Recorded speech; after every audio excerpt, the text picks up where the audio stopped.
Hi. People Hello and welcome to Comic Talk. I'm Joshua. And I'm Drew. And this is part 2 of our weekly pull list review for September 21st. Marvel edition. Go.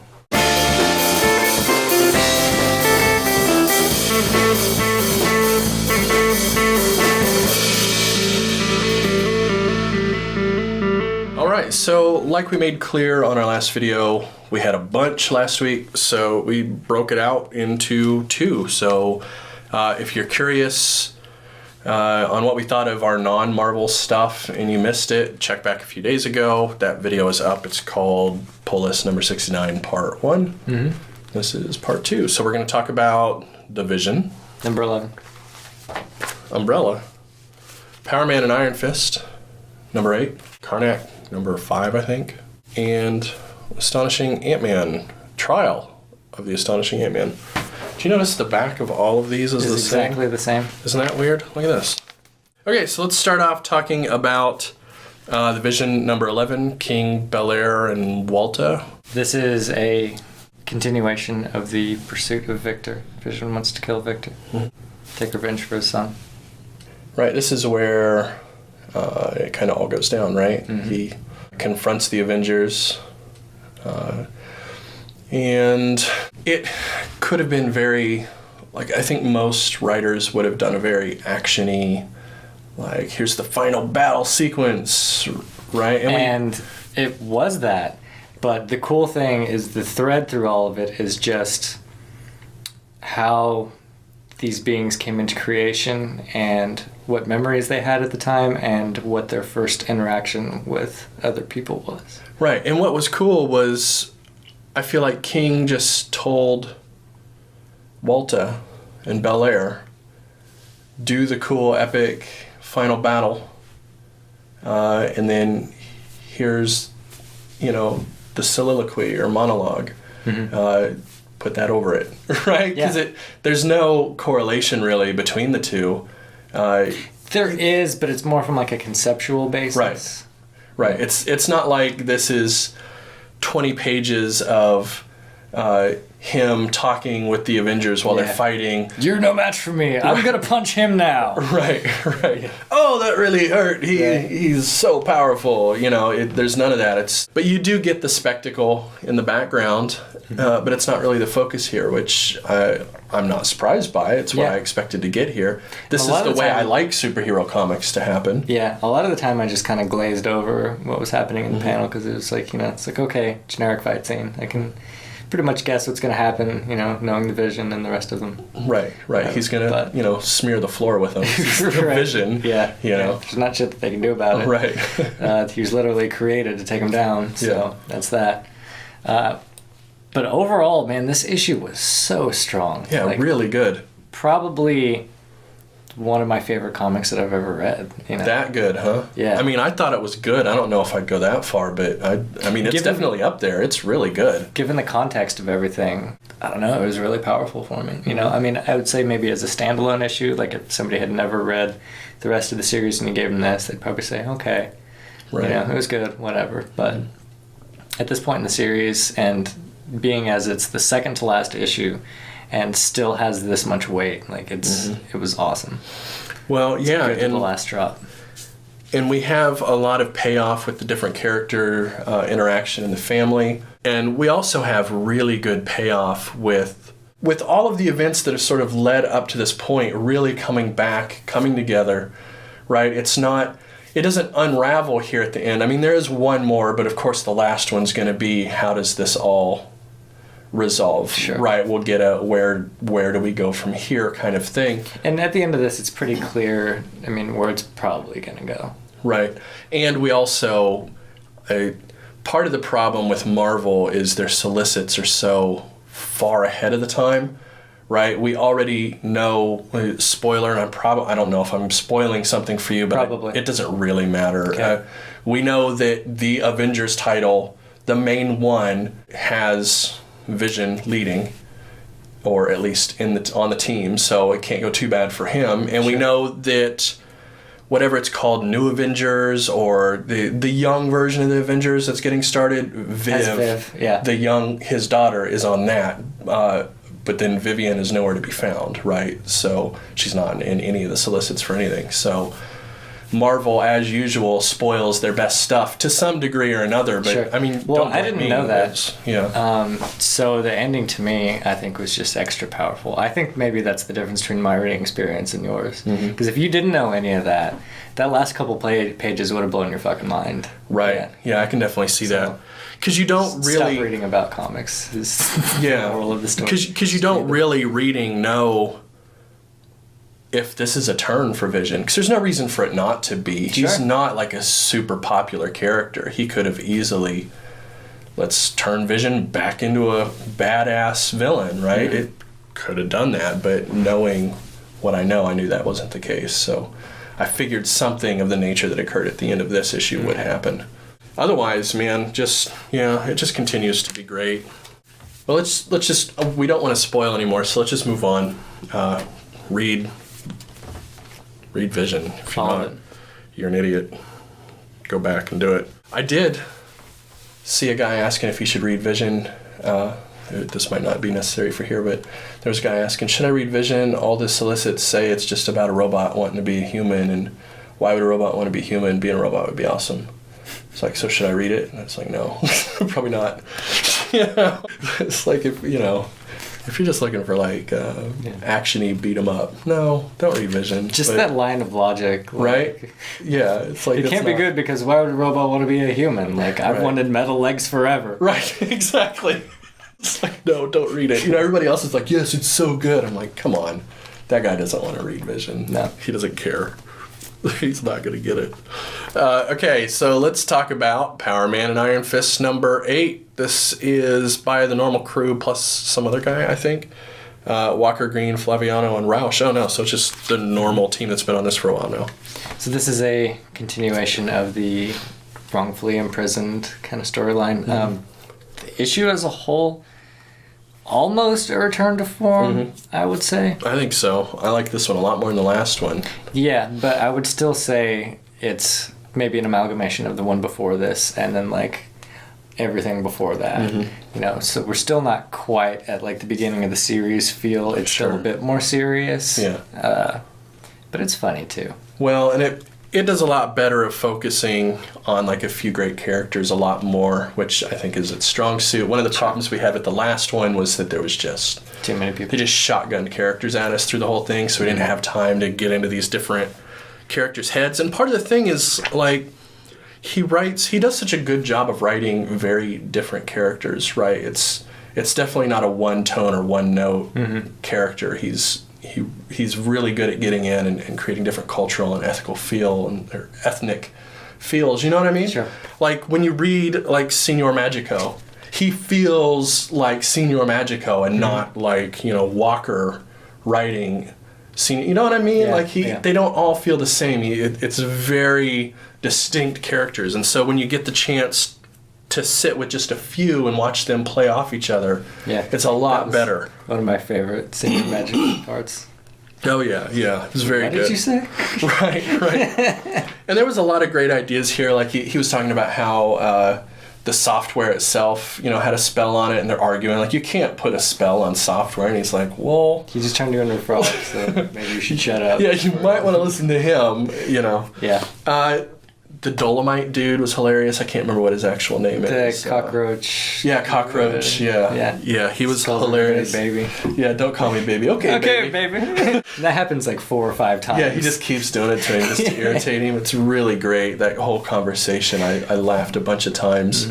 So in a lot of ways, I think it's a return to form, but it's still, I don't know, it still feels like it's just kind of meandering about and reaching for some way to make itself relevant during the Civil War II thing. I don't know about that. I mean, it seems almost like an attempt to be like indie-ish maybe in the issues that it's dealing with and stuff. Like Iron Fist's whole deal about staying in jail for like ethical reasons and stuff. And just like the whole way that it's kind of unfolding. And I mean, it's a noble effort, but I think it's just too stark of a difference to try to like pull these together. Yeah.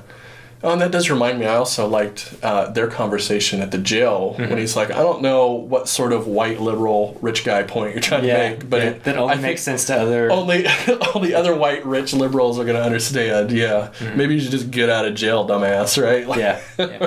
I think that was a great illustration of, I guess, the point that I'm trying to make. Right. It's too... But them being aware of that, you can't really fault them too much for it. Right. Except for the last issue. I do fault them for the last issue. Yeah, which agreed. Sucked.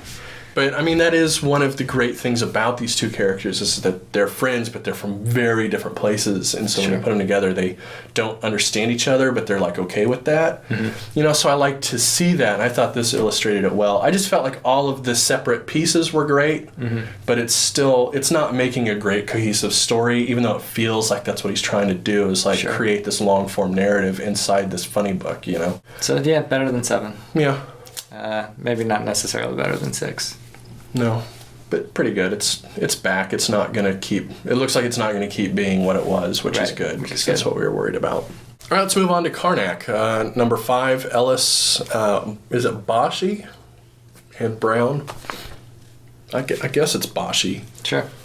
Boss Chai. That's it. It's Boss Chai. Clearly. He's still pursuing the one Inhuman kid, who we now know is... I mean, he wasn't kidnapped. He was there willingly. And this one has a really good scene with somebody who made a mutant or inhuman or whatever you want to call it. Karnak's interaction with him. Yeah, really, that's the meat of this one. There's like 2 scenes, right? There's the after scene with him and Coulson. That's like right after the fight, and they're both just hanging out. And then there's the scene in the interrogation room. Well, and then there's one before where he's talking about the cube, whatever. Well, yeah, that's him and Coulson. That's what I'm talking about. Oh, I thought you were talking about the scene after the other. Oh, gotcha. No, so I mean, very end. To me, it's basically the first setup, which is 3 or 4 pages, and then there's, there's the meat of the story, and then there's like 3 or 4 after that. There's a little thing that happens at the end that I don't even... Anyway, so I thought this... when I first started into it, I went back to the front and I was like, oh God, I hope there's a Wade page. Totally was.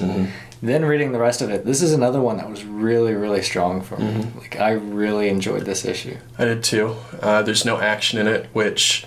well... Not really. I mean, there's no, like, fight scene happening, you know what I mean? Yeah, I wouldn't call it a fight. Right, so, yeah, okay. Right.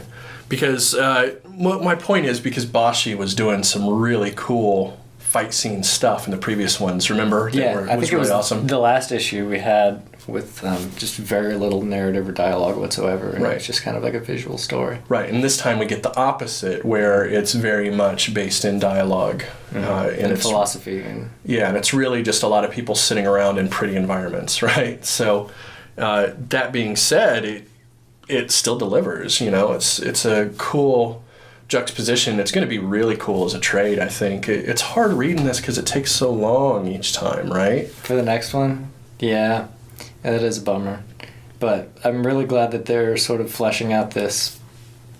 Because, I mean, he has like a power, so to speak, but that's not how you challenge Karnak. You do it like intellectually. Like, that's his main thing, is he's like this philosopher, the leader of the Tower of fucking Truth or whatever the hell.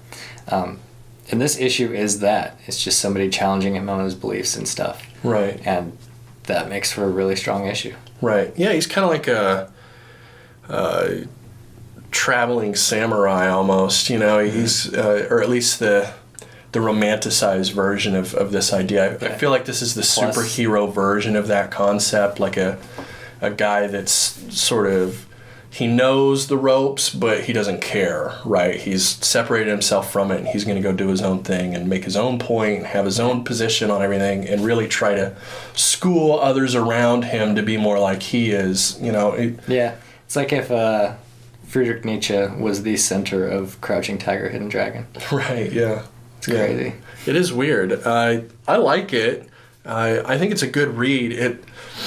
It has the normal thing that I feel a lot with Ellis, where it teeters on being a little bit like first year college philosophy guy, But what happens here is that gets addressed, which makes it work. because he's very narrow. Karnak has a very narrow perspective on how the world is and isn't. Yeah, and this whole thing is just challenging that. Right. It's another person coming in and saying, that's kind of bullshit, dude. Yeah, I think you're full of shit, and here's why, for like a whole issue. Right. So I love that about it, because up until here, I've had a little bit of that feeling of like, Warren Ellis, I think, has just read a little too much Nietzsche and is a little overly excited about the idea of a guy that took that to its extreme. But this addresses it head on, like it hangs the lampshade on that premise and makes the whole issue about it, which is pretty cool. And I have to believe that we're only going to get more of that, being that this painter guy was the creation of the guy that they're still in pursuit of. Right. I can only imagine that interaction is going to be similar in a lot of regards. Hopefully, because this is pretty cool. Yeah, pretty cool. Pretty cool. All right, let's move on. Let's talk about the trial of the Astonishing Ant-Man. This is Astonishing Ant-Man number 12. Sure is, Josh. So this is the trial, the beginnings of the trial of Astonishing Ant-Man. I'm guessing the next issue will be the end of the trial. Probably like first page, okay, trial's over, I won. Or I lost, I'm sure he'll win. Dude. Well, yeah, he'll probably win. No, probably. So, it was pretty funny, I mean... I don't think it was as funny as it usually was. Yeah, probably not. Yeah, because I was kind of looking forward to reading this one out of the stack because Vision and Karnak were so heavy, and I was like, all right, it's time to like giggle about some shit. There was a couple spots that was funny, but not so much as it has been. Yeah, there's a lot of good premises here. I like the idea that his supervillain girlfriend shows up to prosecute him. Yeah. That was a lot of fun. This is what you get for not calling me. I was in jail, Yeah. Like that really got a good laugh out of me, and the whole idea of her just spitefully going to the prosecution, it was very funny and gave a lot of humor. Yeah, there are a lot of like funny scenarios and stuff, but the dialogue I don't think is as funny as it usually is. Yeah. So it's more, I guess, conceptually funny than it is in execution. I think you're right. It's conceptually it's hilarious. It is conceptually funny. Yeah. Yeah. But yeah, there's no like good zingers or one-liners, or at least not very many, which this is usually really heavy on, because he's such a witty dude, or unwitty, but relentlessly unwitty, I think might be a good way to describe him. It's actually very charming. Yeah. That's that joke, you'll get it. So, it's still pretty good. I like the idea. That's about it, really. Yeah, I don't know if this will make it into the tops for me this month, which Ant-Man's usually fairly consistently in the tops, or at least we consider it. Yeah. Usually when we lay them out and are making decisions, but yeah, it's still good. It's good. All right, well, that wraps this up. Is that all of them? That's it. Really that's all four. Yeah. Well, weren't we going to talk about like the state of Marvel or some shit like that? How long have we been? Under 20 minutes, it looks like, so we could. Yeah. Been hearing a lot of negativity about Marvel from people after the DC Rebirth stuff. Yeah. DC has returned to form, supposedly. They have like the same market share now as Marvel, whereas they've been at like half of Marvel. But I still think that's inflated because they're just forcing shops to buy all of their fucking bi-weekly issues. That's definitely true. Our local comic shop, have you been in there? I know I usually go do the purchasing, but sure. They have a DC Rebirth wall now that they have all the titles. It's a couple rows, and there's like 50 of everything. Yeah, exactly. And there's Marvel's just normal. So, of course, DC is returned to Marvel level because every store has a giant backstock of DC stuff just sitting on the shelf. But it's such like a Band-Aid fix. I mean, this is literally like printing more money so you can pay off your debt faster. Right. So because that's been, in the zeitgeist, I guess, I've also seen a lot of people saying that Marvel, DC is coming back and Marvel is like doing a lot of things wrong. Do you feel like Marvel is like failing, putting out a lot of bad stuff? See, it's a little bit weird to discuss the two because I feel if you took all the Vertigo, whatever, now Young Animal stuff and just made that like mainstream DC titles, I think we would probably feel different about DC as a whole. Right, and Hanna-Barbera too. Yeah, well, because we have the Flintstones now, Right. which is great. Whereas, you know, if Marvel really had a second imprint that they were working and pushing on and stuff, you know, a lot of this stuff that we just reviewed would probably end up there. Right. Know? And this is what we consider like the good stuff from them. Sure. I would say they probably have an equal amount of trash. I think Marvel almost did it the smart way by kind of making it all like one. Like, this is Marvel, so I think that Marvel's good. Rebirth is DC, so DC's trash. But Vertigo was good because it had those things, even though it was like a subsidiary of DC. Mm-hmm. But it's also maybe a little bit limiting. Like, maybe we could get into more adult themes if they weren't also like mainstream. If they brought back like Max or Icon or something like that. Yeah. I would like to see that. There's a lot of good, I mean, Criminal was on Icon, and that was awesome. Right, yeah. Powers was on Icon. There's a lot of good Max stuff. Punisher Max was really good. I think when you're talking about the imprints, though, if we're going to talk about Hanna-Barbera and the Vertigo stuff, you know, Marvel has Star Wars. True. That stuff is huge, and the people that like it really like it. So that's kind of their imprint thing right now. That's their other stuff that isn't Marvel proper. They're just it's outside of their universe. They're pushing everybody into Star Wars and having them tell Star Wars stories, which Star Wars is so huge that you can tell it's kind of like a superhero genre. It's a sci-fi genre. You can tell all sorts of different stories there too. So they have a lot of that going on. They have people telling stories about Han Solo, and they have a fucking Chewbacca comic. He doesn't even talk. Right? So, you know, there's all that going on too that people don't even consider. Yeah, they came out with a Lando one like right off the bat. You know? Right. So, and people don't even consider that part of it when they talk about Marvel, but when they talk about DC, they often talk about Hanna-Barbera and Vertigo and Young Animals. So, it's given that we haven't really read any of the Star Wars. No, I read some of the Darth Vader, Jason Aaron writing Darth Vader. It was pretty cool, but not great. It was, you know. Now Marvel has like the Marvel Now 2.0 thing coming out. Do you think that's ill-advised? Do you think it's a good idea? I mean, if they didn't call it that, they'd call it something else. Right. It'd be the same shit. So yeah, it's the same kind of thing, right? It's just a way to keep it fresh continually. I guess. Yeah, I don't see the problem. Like, you need to shake things up. You can't just keep the same people working on books all the time. Like, you know? Few exceptions, though. There are some stories that I feel like really hit their stride like late in the game. Superior Spider-Man being one of them. I feel like that really got good. Maybe even after the first 2 years. Sweet Tooth had some really good stuff towards the end of its like 3-year run. So it's really harder to pull that off with schemes like this where you kind of reboot it like every 12 months. But part of it is also just in name, which I think is what irritates some people. Because like Ultimates, Al Ewing was writing it before. Now it's going to be Ultimates 2 or Squared or something, and it's still Al Ewing. So, you know, they're still allowing people to tell long-term stories, and not everything is going to do the now thing, you know. Ant-Man, I think, has gone straight through pretty much everything that's happened since it started, and it's still the same. Right, so. Yeah, you can pretty much follow Second Chance Man straight into The Astonishing or whatever. Yeah. So, you know, it's all right.